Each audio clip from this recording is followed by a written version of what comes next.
This is Democracy Now!, democracynow.org, the War and Peace Report. I'm Amy Goodman. As we turn now to Afghanistan, where U.S. troops are continuing to leave ahead of Tuesday's withdrawal deadline. Earlier today, the U.S. military intercepted 5 rockets aimed at the Kabul airport, where the U.S. has evacuated 117,000 people fleeing Taliban rule since August 14th. Today's rocket attack came 4 days after over 175 people died, including 13 U.S. troops, after a suicide bomber detonated a large explosive outside the airport. The militant group ISIS-K claimed responsibility, the archenemy of the Taliban. The New York Times is reporting the Pentagon is now publicly acknowledging that some of the people killed outside the airport Thursday might have been shot dead by U.S. service members after the suicide bombing. One BBC reporter wrote on Twitter, quote, "Significant numbers of those killed were shot dead by U.S. forces in the panic after the blast." Over the weekend, the U.S. carried out 2 retaliatory strikes. First, a drone strike in Nangarhar province on Friday, and then another drone strike on Sunday in Kabul. The Pentagon said Sunday's drone strike targeted a vehicle carrying as many as 3 suicide bombers. But local residents said the strike killed as many as 10 Afghans from the same family, including as many as 7 children. 5 of the kids killed were 5 years old or younger. The New York Times reports the dead also included a former Afghan army officer who'd worked as a contractor for the U.S. military who'd come to Kabul with hopes of being evacuated. Meanwhile, President Biden traveled to the Dover Air Base Sunday to pay respects to the 13 U.S. troops killed Thursday. The soldiers were all between the ages of 20 and 31 years old. They were all children, some just infants, when the U.S. invaded Afghanistan nearly 20 years ago. To talk more about the crisis in Afghanistan, we're joined by Emran Feroz. He's an Austro-Afghan journalist and author. His book has just come out in Germany. It's titled The Longest War, 20 Years of the War on Terror. So, Emran, we spoke to you last week. Talk now about this eve of the final evacuation from the Kabul airport, named the Hamid Karzai International Airport, and all that has happened in these last few days. Yeah, thanks for having me. So, first of all, as you already mentioned, Amy, we had 2 drone strikes which killed civilians in Afghanistan, one in Nangarhar province and the other one in Kabul. And I think this is very symbolic because what we see at the moment is, we see how the war on terror in Afghanistan started and how it is ending now. It's with drones and civilian casualties. And during the last days after these attacks, we had a lot of official state journalism also, many people in the media just parroting what Joe Biden and other officials said, that they were targeting terrorists and that this was retaliation and everything. But basically, I think it's important to deconstruct a bit that, in fact, what happened now in Kabul with this drone strike happened all over the country, many times in rural areas of Afghanistan. And often all these operations were based on flawed intelligence. And, these officials, the responsible ones, they just try to sell us the good war on terror, which is using precise weapons that just kill terrorists. And even in these final days, we see that this is not true, and that civilians are the victims, while the main targets, for example, on October 7th, when the U.S. invasion of Afghanistan started in 2001, the very first drone strike had the intention to kill Taliban leader and founder Mullah Muhammad Omar, but Omar died more than a decade later naturally. Also, there is another guy who is running around alive and freely today in Kabul, Khalilur Rahman Haqqani, a senior Taliban leader. And during the last years, we had so many reports that this guy was killed by a drone strike somewhere in a village or behind a mountain or wherever. But now he's running around freely, still having his 5 million bounty on his head, and nobody asks the question, who are the people who have been killed instead of him? Emran, just before the show, you tweeted, "This is how thousands of Afghans lived under drones in rural areas for 2 decades." I'm wondering if you can talk about that. And also, just to make clear, right now, reporters on the ground from the Los Angeles Times, Washington Post, New York Times, investigating whether it wasn't collateral damage, the second car that was blown up with a family of 10, 7 children. Those numbers also have to be verified. But it was the wrong target that the U.S. hit. This is one of the things they're investigating. Yes. So the thing is, why we now have, journalists investigating it is because Afghanistan is facing a lot of attention, one side, and on the other side, this drone strike happened in the capital of Afghanistan, in Kabul. So, of course, there are journalists, fortunately, who could run to the site and investigate what happened. But during the last 2 decades, and what I meant with this tweet was that, in many rural areas, these things happened on a daily basis. And we had so many reports about, dead terrorists killed by drone strikes and all these things. And just a few journalists visited these areas and actually witnessed what happened.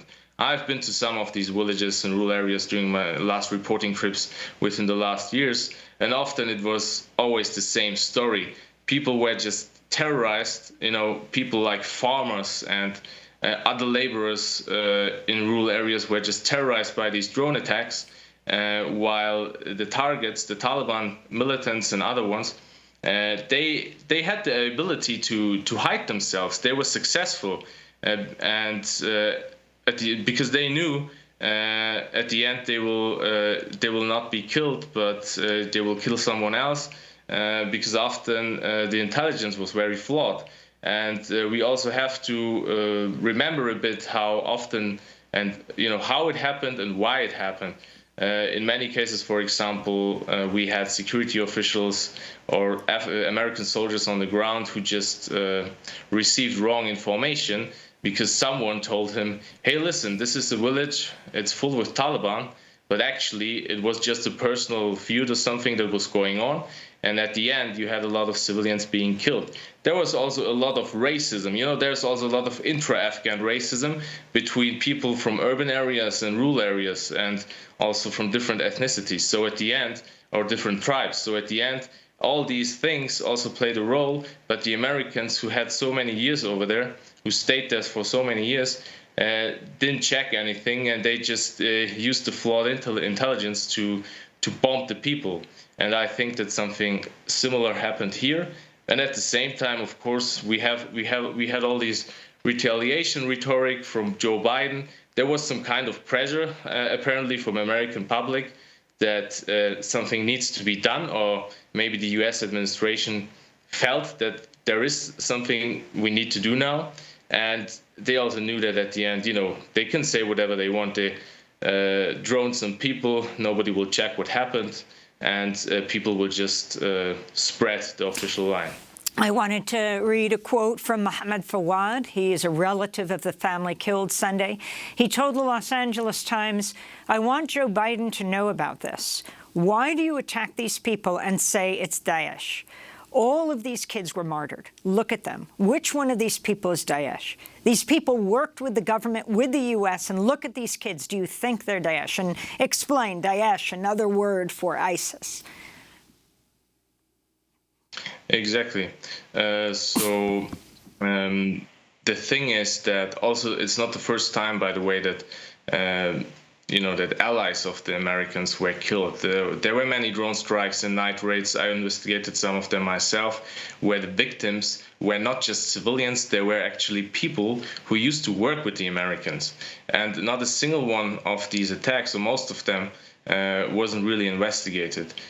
I think it's really unrealistic that, after such a short time after the airport attack, the Americans have the capabilities to find these Daesh members who were behind everything. The drone strike in Nangarhar also, which is a rural area, by the way, for this reason we don't know much about it at the moment, like in the case of Kabul.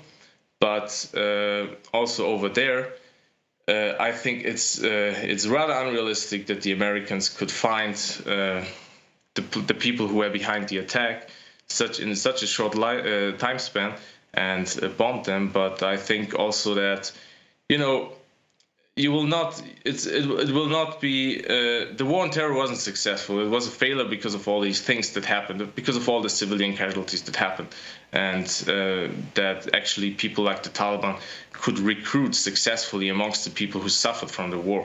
And I think if this war will continue in such a way, we will still see militant groups, also people, of course, players on the ground like Daesh, trying to benefit from it. I also wanted to raise the New York Times reporting the Pentagon's now publicly acknowledging that some of the people killed outside the airport on Thursday might have been shot dead by U.S. service members after the suicide bombing. We had the first reports that there was the suicide bombers, then there were shooters, but we didn't understand that possibly they were the U.S. soldiers shooting. And then you have the situation of the students and staff at American University in Afghanistan. New York Times reporting hundreds of them were turned away from the airport in Kabul on Sunday, reportedly among the most outspoken advocates for human rights. Taliban forces have reportedly sealed off Kabul's airport to most Afghans who are hoping to evacuate. And this raised the issue of the U.S. working with the Taliban at this point to give people safe passage and giving all of their information, passport, etc., to the Taliban. But now they are turned back at home and afraid of being targets. Yes, that's a total mess. There were recent news, similar news on this here in Germany regarding, people who used to work with NATO forces, with German forces. I think this is from today, so it just came in. And there were also reports that apparently the German government handed over lists of these people to the Taliban. So, of course, what is going on here? All these people, I know a lot of people who are still in Kabul, not just people who use with NATO forces. You mentioned the students of the American University. I have relatives who went to this university, and they even didn't try it because they were like, I don't think that this will turn out in a positive way. And actually, they were right. So a lot of people are still over there. It seems that a lot of Western governments think that let's be pragmatic and work with the Taliban now together. I think it's very dangerous to do it in such a way to hand them over all the lists of the people because this really endangers them. And as we also know, a lot of them are still inside the country. The majority of them couldn't leave. And I really fear, I'm worried about the future of these people because it's not clear what is going to happen to them. And I think it's obvious that they will be persecuted by the Taliban. They will face violence, and at the end, I really wonder who will answer. But I think it might Feroz, be similar. We're going to have to leave it there, but of course we're going to come back to you. Austro-Afghan journalist, his new book, The Longest War, 20 Years of the War on Terror. I'm Amy Goodman. Stay safe. Wear a mask.